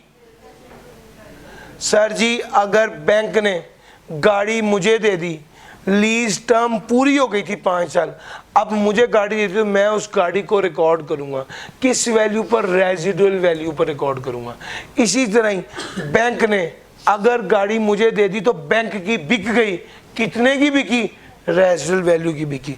वो कहते हैं समझा जाएगा बैंक की भी रेजिडुअल वैल्यू की गाड़ी बिकी है। हाँ उसने एक शर्त लगाई है, शर्त ये है कि अगर lease subject to the condition क्या है कि residual value plus lease rental का प्रिंसिपल पार्ट कॉस्ट से ज्यादा हो। वो कहते हैं residual value plus the amount realised during the terms of lease towards the cost of the asset. Residual value plus principal part of lease rental. Principal part ये किससे ज्यादा होना चाहिए? कॉस्ट से ज्यादा होनी। अगर 2 या 2 से ज्यादा एसेट इकट्ठे बेच दिए तो क्या समझा जाएगा? एक एसेट कितने का बेचा? फेयर मार्केट वैल्यू की बेस पर अपोर्शन करेंगे। जिस तरह अभी कॉस्ट का बताया है, वॉशिंग मशीन और स्पिनर बताया है ना, इसी तरह यहां पर वॉशिंग मशीन और स्पिनर है। लो सर ये हमारी डिस्कशन थी, बिल्कुल आप लोगों की लाइट बुझ चुकी है, दिमाग बंद हो गया है। मैं आपसे एक आखिरी बात करना चाह रहा हूं, स्पेकुलेशन बिजनेस की वीडियो शेयर करूंगा चूंकि आप लोग सुन हो चुके हैं। सिर्फ एक आखिरी बात है, एक पॉइंट है ट्रिकी, आज़ादी एंड कंपनी में वो टेस्ट हुआ है, उसमें कुछ कंफ्यूजन है, मैं चाहता हूं मैं आपके साथ वो डिस्कस कर लूं। मैंने अभी पढ़ाते हुए वो इंटेंशनली छोड़ा था कि मैं बाद में डिस्कस करूंगा। और स्पेकुलेशन बिजनेस की वीडियो शेयर करनी है भाई, इनको भाई व्हाट्सएप ग्रुप में बता दें ताकि ये मुंह पे ना आके कहें कि नहीं किया लंघे, आपने कर भी दिया और ड्राइव में अपलोड भी है और लिंक भी शेयर किया है बाकी ग्रुप्स में, इनको भी बता दिया करें भाई। यार ये वाला पॉइंट मैंने पढ़ाना है, ये आज का आखिरी पॉइंट है, बस फिर चलते हैं। सर सुनिएगा जरा,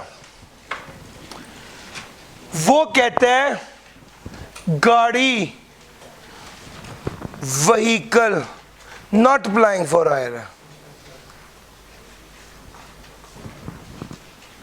vehicle not applying for hire, इसका क्या पे कर रहे हैं? लीज रेंटल्स पे कर रहे हैं। तो क्या वो इनकम में से माइनस करने की इजाजत होगी? तो इसका जवाब है कि जो लीज रेंटल का प्रिंसिपल पार्ट, लीज रेंटल का प्रिंसिपल पार्ट कितना है? 2.5 मिलियन से ज्यादा है, वो माइनस करने की इजाजत नहीं होगी। 2.5 मिलियन तक माइनस करने की इजाजत होगी। यानी अगर vehicle not applying for hire है और उसका लीज रेंटल पे कर रहे हो तो उस लीज रेंटल में जो प्रिंसिपल पार्ट है अगर वो 2.5 मिलियन से ज्यादा होगा तो वो माइनस करने की इजाजत नहीं होगी। इसका मतलब हम अब आपने आज़ादी एंड कंपनी में सवाल किया था, हमने उसमें करना ये होता है कि आप बाकायदा निकालेंगे कि अगर उसने 1.5 मिलियन पे किया है towards principal part of the lease rental, तो हम उस 1.5 को देखेंगे कि ये 2.5 divided by actual cost, allowed over actual जिस तरह हम करते हैं ना, उस तरह करके वो वाली अमाउंट निकालेंगे जो 2.5 मिलियन तक की होगी, वो माइनस करने की इजाज़त होगी। आज़ादी एंड कंपनी वाले सवाल में ऐसे ही है। इंशाल्लाह जब वो करेंगे तो अगर वो हमने किया तो वो डिस्कस भी कराऊंगा। बस ये चीज़ याद रखिएगा, vehicle not applying for hire है, लीज रेंटल पे किया है, उसका principal part up to 2.5 million तक जो आप पे करेंगे लीज रेंटल में, असल रकम के हवाले से जो पे करेंगे 2.5 मिलियन तक, वो माइनस करने की इजाज़त है, उससे ज़्यादा वाला माइनस करने की इजाज़त नहीं है। स्पेकुलेशन बिजनेस की वीडियो शेयर हो जाएगी। आज के लिए इतना ही था। थैंक